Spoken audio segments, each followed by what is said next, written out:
वैराग्य जब होगा तो संसार में तो रहेंगे, पर संसार का रंग हमारे ऊपर नहीं चढ़ेगा। रंग तो भगवान के नाम का चढ़ जाए, संसार का रंग चढ़े या ना चढ़े इसकी कोई परवाह नहीं, क्योंकि कृष्ण रूपी रंग मीरा ने रंग लिया, राम रूपी रंग सबरी ने रंग लिया, हरिदास ने रंग लिया, रैदास ने रंग लिया, पर कहते परम धाम को गए। और आज भी उनके नाम पर हम अनेक प्रकार की कथाएं कहते हैं।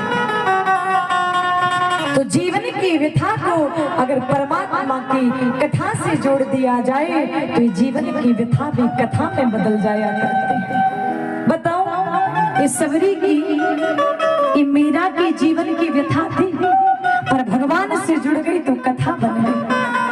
और जब कथा बन जाती है जीवन की व्यथा, तो भगवान कृपा करते हैं भक्तों पर, और अनेक प्रकार की कृपा से भगवान अपने भक्तों पर दुख के संकट प्रभु आने नहीं देते हैं।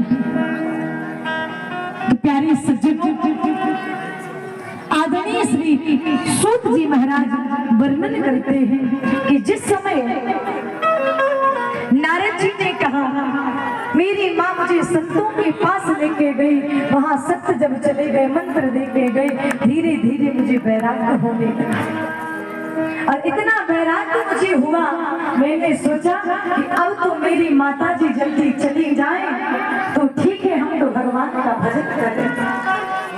संसार के मोह में मन ऐसे फंस जाता है, इस मन को यदि निकाला तो भगवान के भजन से निकलेगा, उस माँ जगदम्बा के नाम से निकल जाएगा, मोह से।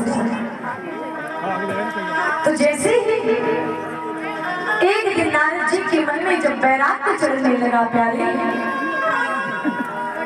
तो नारद जी को मन में लगा कि अब तो मेरी माता चली जाए तो ठीक है। और मैंने एक दिन और आपसे निवेदन किया था कि 24 घंटे में एक बार बात सत्य निकल गई है।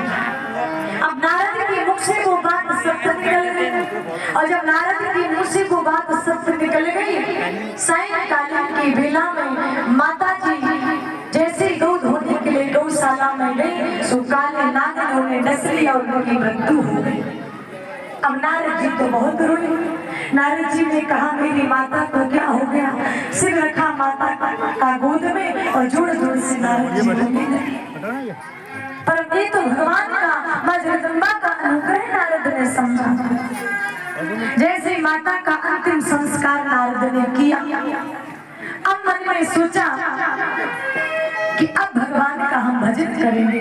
और नारद ने जब अपार तप किया है, तब करते करते कई बार आकाशवाणी हुई, उस दिव्य शक्ति उस जगदम्बा ने कई बार कहा जो तुम पाना चाहते हो तुम्हें मिलेगा, वरदान मांगो।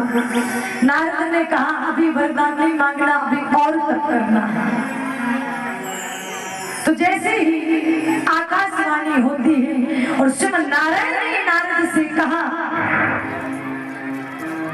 कि हम तुम्हें वरदान देते हैं